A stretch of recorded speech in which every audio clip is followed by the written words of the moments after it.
If you think you're just addicted to pornography and sex, I'm sorry, but you're wrong, okay?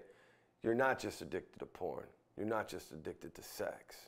You're addicted to numbing, coping, and escaping. You're addicted to that negative voice inside your head. You're addicted to those same relationship patterns that you keep repeating over and over again with your partner. You're addicted to your shitty life. You're addicted to this safe, comfortable place where there's no fear, where there's no accountability, where there's no strength, where there's no action. That's what you're addicted to.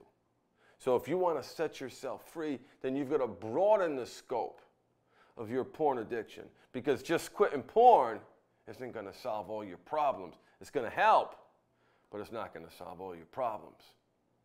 You want to solve your problems? Start focusing on creating a great life for yourself.